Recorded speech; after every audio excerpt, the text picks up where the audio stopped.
오늘 야고보서의 말씀 계속 이제 진행하는데, 여러분 이 1장에서는, 야고보서 1장에서는 중요하게 바라보아야 할 단어가 하나가 있는데, 그것은 바로 시험이라고 하는 단어입니다. 한글 성경 번역이 좀 아쉬움이 있어요. 이 시험이라고 하는 단어가 다 동일하게 시험, 또 시련 이렇게 번역이 되어 있어서 우리가 좀 당황스러운 그러한 모습을 보일 때가 있어요. 그런데 원어 성경을 보면 여기에 나와 있는 이 시험이라고 하는 단어가 다르게 사용되어져 있는 것을 볼 수가 있어요. 단어가 다르다라고 하는 거죠. 영어 성경도 다르게 표현이 되어 있는 것을 볼 수가 있어요.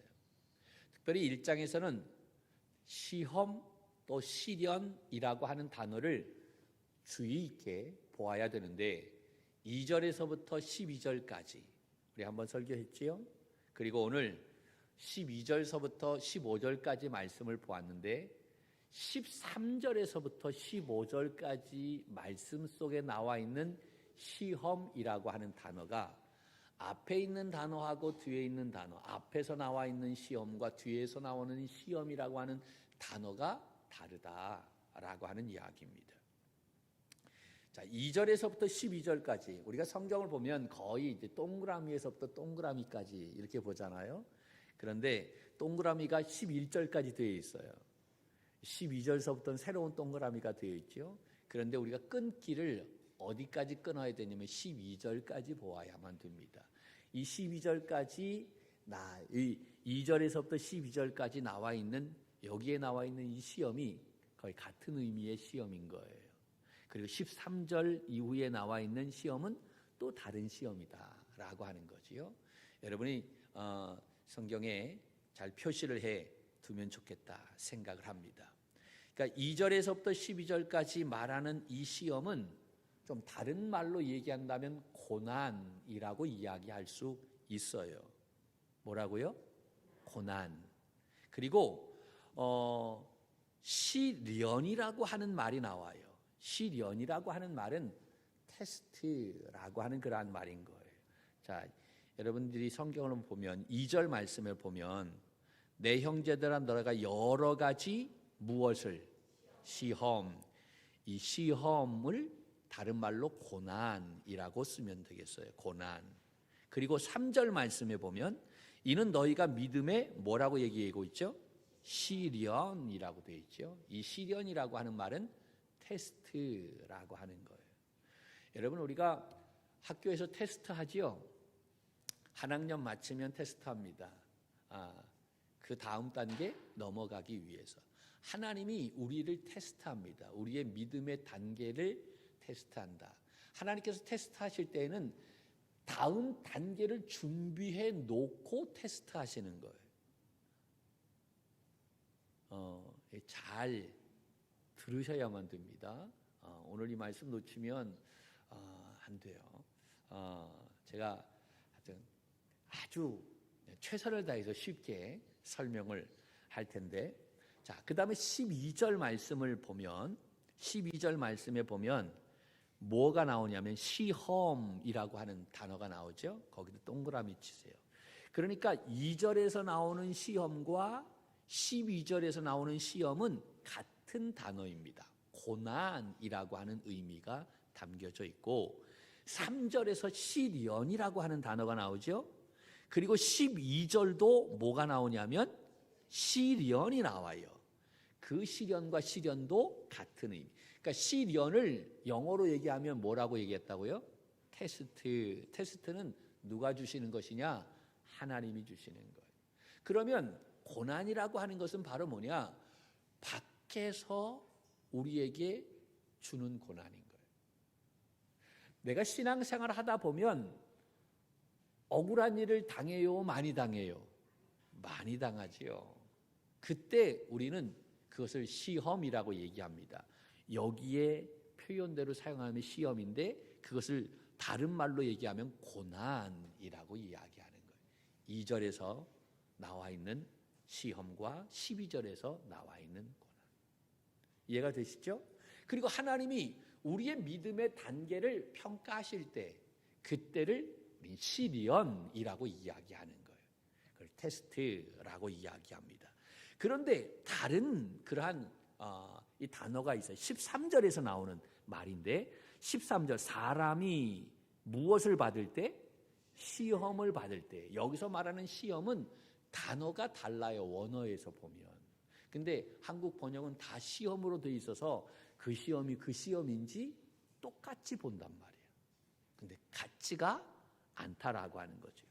여기서 말하는 이 시험은 의미가 다른 의미로 이 번역이 되어 있다라고 하는 사실을 이야기하는데 여기서 말하는 이 시험은 다른 말로 얘기한다면 영어로 얘기한다면 temptation, 유혹이라고 하는 단어인 거예요. 그러니까 전혀 의미가 다르지요. 그리고 하나님은 시험하시는 하나님이 아니시다라고 이야기할 때 그 시험은 유혹이라고 하는 거예요. 하나님은 절대로 우리를 유혹하시는 분이 아니신 줄로 믿습니다. 할렐루야. 이 시험이라고 하는 것은 유혹이라고 하는 의미이구나. 앞에서 얘기하는 시험이라고 하는 것은 고난이라고 하는 의미이구나. 이것을 생각하지 않으면 그 시험이 그 시험 같아.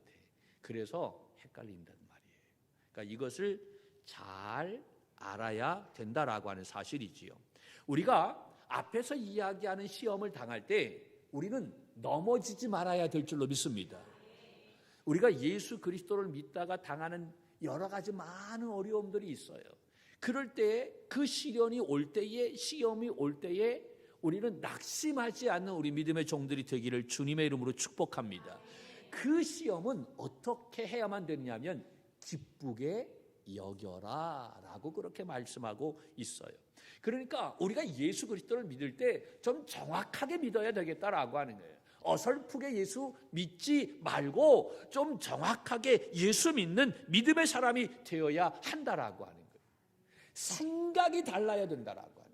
다른 말로 얘기한다면 태도가 달라야 된다라고 하는 거예요. 이 시험이라고 하는 것이 올 때에 내 생각을 어떻게 하느냐, 내 태도를 어떻게 하느냐에 따라서 그 시험을 내가 기쁘게 받을 수도 있고 그 시험이 올 때 그냥 넘어질 수도 있고 생각과 태도에 따라서 달라지게 된다라고 하는 거죠. 그런데 단 조건이 있어요. 그 시험이 죄로 말미암아 오는 시험이라고 한다면 여러분 우리는 그것은 부끄러워해야 한다라고 하는 거예요. 죄로 말미암아 오는 시험이라고 한다면 그것은 빨리 회개해야 할 줄로 믿습니다. 그러나 우리가 의를 행하다가 당하는 시험이라고 한다면 우리가 신앙생활을 하다가 당하는 고난이라고 한다면 그것은 온전히 기쁘게 여겨야 한다라고 하는 거예요. 할렐루야. 이유가 바로 뭐냐? 그 고난을 통해서 우리는 인내를 배우기 때문이다. 성경은 말하고 있어요. 이것은 지난번에 말씀했기 때문에 더 말씀을 하지 않습니다. 오늘은 13절에서부터 15절까지의 말씀을 가지고 조금 더 구체적으로 이야기하려고 하는데 자, 이 13절에서부터 15절에서 말하는 시험은 유혹이라고 이야기했어요. 하나님은 우리를 절대로 유혹하시는 분이 아니시다라고 하는 거예요. 할렐루야. 그래서 2절에서부터 12절에서 나온 시험과 13절에서부터 15절에서 나오는 이 시험을 잘 구분할 수 있어야 된다라고 하는 거예요. 할렐루야. 같은 시험이 아니다라고 하는 사실이지요. 여러분 우리가 시험하면 그 시험이라고 하는 것이 바로 뭐냐면 세상에서는 사람을 넘어뜨리기 위한 공격, 그것을 우리는 시험 그렇게 이해하고 있어요. 그러면 앞에 있는 시험과 뒤에 있는 시험을 우리가 어떻게 구분할 수 있느냐? 앞에 나와 있는 2절에서부터 12절에서 나와 있는 이 시험은 사람 밖에서부터 오는 공격을 이야기합니다. 다시 말할게요. 2절에서부터 12절에서 나와 있는 이 시험은 사람 어디에서부터 오는 공격? 밖에서부터 오는 공격이다라고. 이것을 외부적인 공격이라고 이야기합니다. 그러니까 내가 예수 그리스도를 믿게 될 때에 사람들이 나를 핍박해. 그것을 말하는 거예요. 그러한 공격 밖에서부터 오잖아요. 이해가 되시죠? 그러면 13절에서부터 15절에서 말하는 이 시험은 사람 밖에서부터 오는 공격이 아니라 사람 안에서부터 오는 공격이다라고 하는 거예요. 이것을 내적인 공격이라고 말을 합니다. 이 외부적인 공격을 우리는 고난이라고 표현합니다. 이 내적인 공격을 오늘 성경은 뭐라고 표현하고 있느냐 하면 한번 볼까요? 14절에 있는 말씀. 14절 시작. 오직 각 사람이 시험을 받는 것은 자기 욕심에 끌려 미혹됨이니. 아멘. 거기에 보면 이 내적인 공격을 오늘 이 본문 말씀에서는 그것을 무엇으로 표현하고 있냐면 욕심이라고 표현하고 있다라고 하는 사실입니다. 자, 외부에서부터 오는 공격을 고난이라고 얘기하고 내부에서부터 오는 공격을 욕심이라고 이야기합니다. 자, 그렇다고 한다면 제가 여러분에게 질문합니다. 고난 또한 욕심, 이 둘 중에 무엇이 사람을 더 무너지게 만듭니까? 어떤 것이 더 무서워요? 고난이 무서워요? 욕심이 무서워요? 네? 어떤 것이 더 우리를 무너뜨리게 만듭니까? 고난? 아니면 욕심? 외부적인 공격이 아니라 내부적인 공격이 무서워요. 고난이 무서운 것이 아니라 욕심이 무섭다라고 하는 거예요. 그런데 이 욕심은 죄송해요. 이거 원어로 이야기해야 돼서 헬라어로 얘기하면 에피수미아라고 그렇게 되어 있는 단어예요. 왜 에피수미아라고 하는 이 단어를 제가 이야기하냐면 이 단어는 중립적인 단어다라고 하기 때문에 그런 거예요. 아주 잘 이해하셔야 돼요. 욕심이라고 하는 단어는 헬라어로 에피수미아인데 에피수미아는 중립적인 단어다라고 하는 거예요. 여러분, 우리도 그래요. 나는 이 편도 아니고 저 편도 아니고 나는 중간이야. 중립적이야 라고 이야기하죠. 자녀들이 둘이 있어. 둘이 싸워. 부모가 어디 편을 들어야 돼? 이 편을 들 수도 없고 저 편을 들 수도 없잖아요. 그때는 어떻게 중립적인 입장을 지고 있어야 되잖아요. 이 욕심이라고 하는 단어가 중립적이다라고 하는 거예요. 여러분, 이게 굉장히 중요한 이야기인 거예요. 그렇다고 하면 제가 질문할게요. 중립적이다라고 하는 것은 욕심이라고 하는 단어가 중립적이다라고 하는 이 말이 욕심은 그러면 죄일까요? 죄가 아닐까요? 네? 잘 생각하셔야 돼요. 제가 질문하는 의도가 뭔지. 우리가 지금 죄라고 생각하는 이유는 바로 뭐냐면 오늘 말씀 때문에 그래요.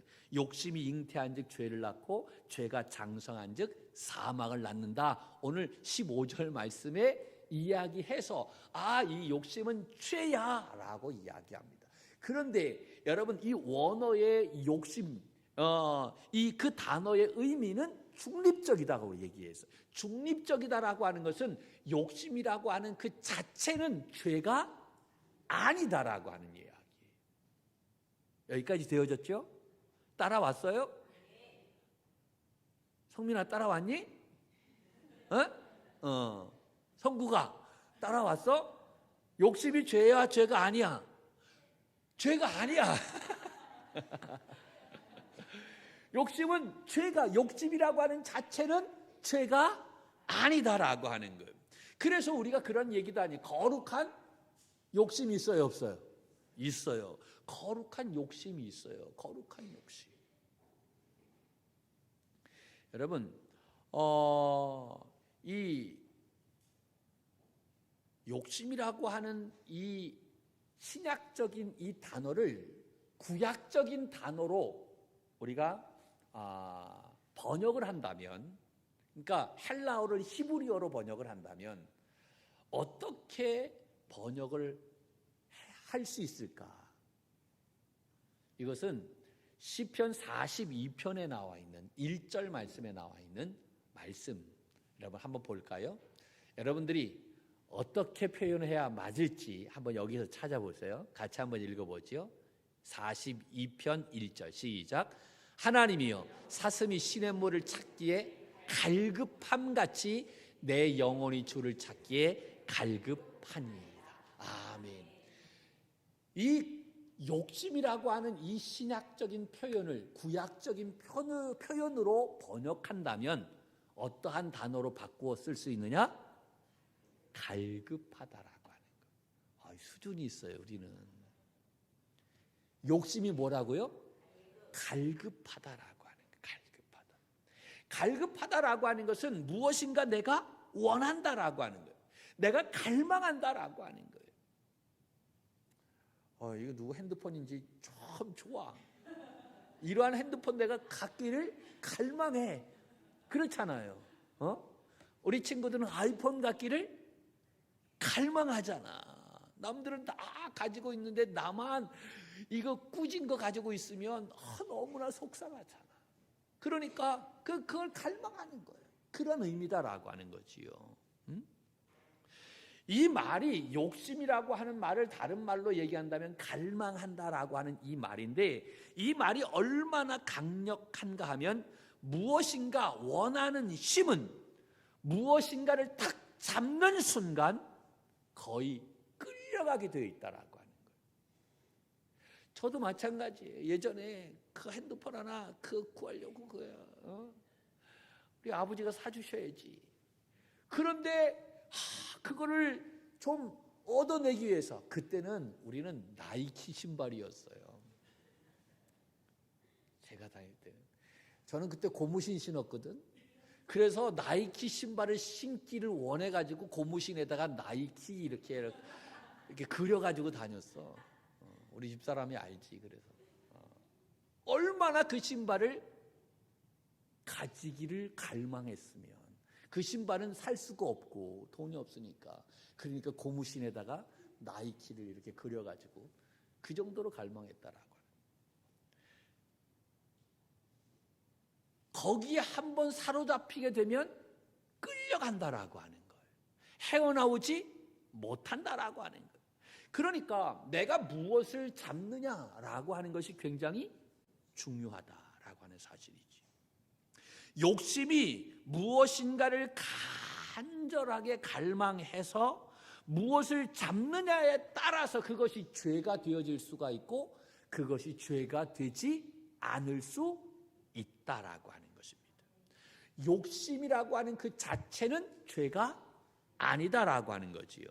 그런데 한번 사로잡히게 되면 오늘 말씀에 보면 그 죄가 잉태하면이라고 하는 표현을 하고 있잖아요. 한번 사로잡히게 되면 마치 잉태하는 것과 같아서 잘못된 것을 잡으면 아주 강력하다라고 하는 거예요. 이것이 바르지 않아. 이것이 잘못됐어. 이러면 안 돼. 알고 있어요. 알고 있는데 그것에 사로잡히게 되면 알고 있음에도 불구하고 계속 끌려가게 돼 있어. 놓지 못해. 끊지 못한다라고 하는 거예요. 그 욕심이 죄를 딱 잡게 되면 상상을 초월하게 된다라고 하는 거예요. 여러분, 그 욕심이 제가 돈을 좋아할까요? 많이 좋아할까요? 할렐루야. 여러분 한번 줘보세요. 저한테 돈을 한번 줘보세요. 저도 돈을 안 싫어해요. 돈 좋아해요. 근데 이 욕심이 이 돈을 꽉 잡으면요, 기승전결 돈이야. 돈으로 시작해서 돈으로 끝나. 얼마나 무서운지. 이 욕심이 음란에 꽉 잡게 되어지면 정말 헤어나올 수가 없어요. 남자들이 이제 나이가 먹어가게 되면 60 이상이 되어지면 무엇에 사로잡히게 되냐면 명예에 사로잡히게 되어져요.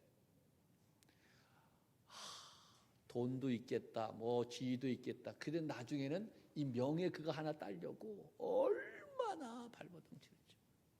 그래가지고 정치에 빠지는 사람들이 얼마나 많은지 몰라. 그래서 그 연말이 잘못된 그러한 경우들 얼마나 많은지. 한 번 사로잡히게 되면 다른 사람들은 그거 하면 안 되는데 라고 하는 걸 알아요, 몰라요? 다 알아, 다 말려. 그런데 그 욕심에 그것에 잡히게 되면 다른 사람은 다 말려. 자기도 그거 알고 있어. 그런데 끌려가게 된다라고 하는.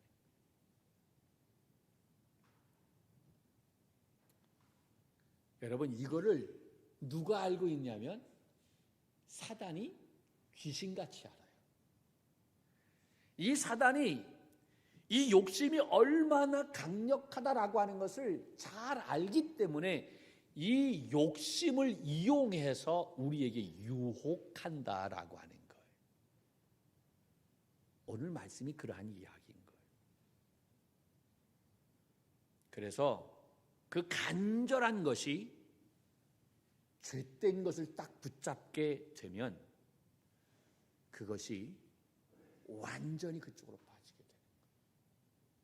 그런데 우리 믿음의 성도들은 그 간절한 것이 죄를 붙잡는 것이 아니라 하나님을 붙잡아야 될 줄로 믿습니다. 할렐루야. 그 간절한 것이 하나님을 붙잡게 되면 그 순간 그 사람의 인생이 한순간에 달라지게 된다라고 하는 사실입니다. 선하게 쓰임받는 존재가 되는 줄로 믿습니다.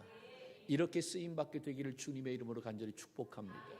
여러분, 우리 귀한 자녀들 오늘 주일날인데 다른 친구들 오늘 뭐 다 늦잠 자든지 아니면 뭐 다른 일 하든지 막 그럴 거 아니에요. 그런데 이 친구들이 이렇게 하나님 앞에 쓰임받을 수 있는 선한 도구로 사용되어질 수 있어서 얼마나 감사한지. 할렐루야. 내가 악하게 쓰임받느냐 내가 선하게 쓰임받느냐. 여러분, 사울 보면 악하게 쓰임받게 되어졌잖아요. 다윗 보세요. 선하게 쓰임받게 되어졌어요. 나라고 하는 사람이 어떻게 쓰임받느냐라고 하는 거예요. 근데 그 욕심이 여러분, 내가 이러한 방향으로 쓰임받을 수 있고 이러한 방향으로 쓰임받을 수 있다라고 하는 거죠. 그래서 이 욕심이라고 하는 것은 죄는 아니지만 욕심이 굉장히 무섭다라고 하는 거예요. 그래서 우리는 이 욕심을 통제할 수 있어야 될 줄로 믿습니다. 그런데 여러분, 내 스스로 이 욕심을 내가 통제할 수 있어요? 없어요. 그러니까 문제지. 그래서 그러면 어떻게 하면 이 욕심을 통제할 수 있을까? 내 욕심을 잘 통제해가지고 하나님 앞에 온전히 쓰임받는 멋진 그릇이 되어야 하는데 어떻게 하면 내 안에 있는 이 욕심을 악한 것에 쓰임받는 것이 아니라 거룩한 욕심으로 채워져서 하나님 앞에 선하게 쓰임받을 수 있을까? 여러분, 그 답은 야고보서 1장 후반절에 쭉 나와 있어요. 19절에서부터 27절 말씀을 집에 가서 쫙 읽어보면 그 말씀을 요약하면 그거예요. 하나님의 말씀, 진리의 말씀 안에 거하게 될 때 여러분, 나의 이 욕심을 통제할 수가 있다라고 하는 거예요. 할렐루야. 그리고 그 말씀을 내가 삶 속에서 실현해 낼 때에 이 욕심을 제어할 수 있다라고 하는 거예요. 이 욕심을 선한 곳으로 사용할 수 있다라고 하는 거예요. 우리가 욕심에 빠지지 않고 욕심을 통제할 수 있는 방법은 세상적인 방법은 없어요. 말씀 안에 거하는 것밖에 없다라고 하는 거예요. 그래서 우리가 이번 특별 새벽 기도에 여러분 요한계시록에 있는 말씀, 좀 어렵지만 그 말씀을 10회 이상 낭독하는 것을 목표로 삼고 있는 거예요. 우리 학생들도 열심히 낭독하기를 주님의 이름으로 축복합니다. 할렐루야. 그래. 여러분, 야고보서 1장 21절에 있는 말씀을 한번 볼까요? 뭐라고 되어 있는지. 21절. 그러므로가 나오면 눈을 크게 뜨라 그랬죠. 이게 결론의 말씀이에요. 그러므로 시작. 그러므로 모든 더러운 것과 넘치는 악을 내버리고 너희 영혼을 능히 구원할 바 마음에 심겨진 말씀을 온유함으로 받으라. 아멘. 이 욕심이 잘못되면 우리 안에 더러운 것, 악한 것들이 넘치게 된다라고 하는 거예요. 그런데 우리 안에 하나님의 말씀이 심겨지게 될 때에, 이 말씀 안에 거하게 될 때에 이 욕심을 바르게 통제해서 내가 하나님 앞에 온전히 쓰임받는 사람이 될 수 있다라고 하는 거예요. 여러분, 그런데 이 진리의 말씀은 사람에게서 나오는 것이 아니다라고 하는, 이 말씀은 위에서부터, 즉 하나님에게서부터 나오는 말씀인 줄로 믿습니다. 이 말씀을 마음에 새기고 온유한 마음으로 우리가 받게 될 때에 우리 안에 있는 욕심을 비로소 통제할 수 있다라고 하는 사실입니다. 성경은 하나님의 말씀을 성령의 검이라고 얘기합니다. 할렐루야. 여러분, 이 창세기서부터 요한계시록의 말씀을 기록된 말씀이라고 얘기하지요. 여러분, 예수님이 광야에서 40일 동안 금식하시고 제일 먼저 사단의 시험을 받았어요. 사단의 시험을 받게 되어졌을 때 예수님께서 그 사탄을 물리쳤던 방법이 바로 뭡니까? 말씀이었어요. 하나님의 말씀에 이렇게 나와 있어. 사단아, 까불지 마, 물러갈지어다. 말씀으로 이기셨던 것을 볼 수가 있어요. 사단의 시험을 이길 수 있었던 유일한 영적 무기가 있다고 한다면 다른 것이 아니라 하나님의 말씀인 것입니다. 예수님도 하나님의 말씀으로 이기셨어요. 우리들도 말씀으로 사단을 이길 수 있다. 할렐루야. 우리도 이 말씀으로 말미암아 이 사단의 모든 유혹을 이길 수 있는 줄로 믿습니다. 그러므로 이 말씀을 우리 마음에 새겨야 할 줄로 믿습니다. 무의식 속에서 말씀이 우리 안에 거하도록 해야 한다라고 하는 사실이지요. 우리의 말씀은 우리의 심령을 지켜주는 줄로 믿습니다. 그럴 때 어떠한 사단의 유혹도 우리가 이겨내고 극복할 수 있다는 것입니다. 여러분, 시험 앞에 세상 말로 쫄지 마세요. 믿습니까? 시험에 우리가 넘어지지 않기를 주님의 이름으로 축복합니다. 어떤 분들, 목사님 나 시험 들었어요. 시험은요, 이기기 위해서 하나님이 주시는 거예요. 시험 당했다라고 하는, 그렇게 고백하는 순간 사단이 그때 역사한다라고 하는 거예요. 시험은 이기라고 주는 거다. 할렐루야. 외부에서 오는 시험이든 내부에서 오는 시험이든 우리가 하나님의 말씀으로 무장되어 있다고 한다면 어떠한 시험도 넉넉히 이길 수 있는 줄로 믿습니다. 할렐루야. 여러분, 이 한 주간도 우리의 모든 시험 앞에서 정말 말씀으로 말미암아 무장해서 모든 시험을 이겨 승리의 깃발을 휘날리는 우리 믿음의 선한 청지기들이 되기를 주님의 이름으로 간절히 축원합니다.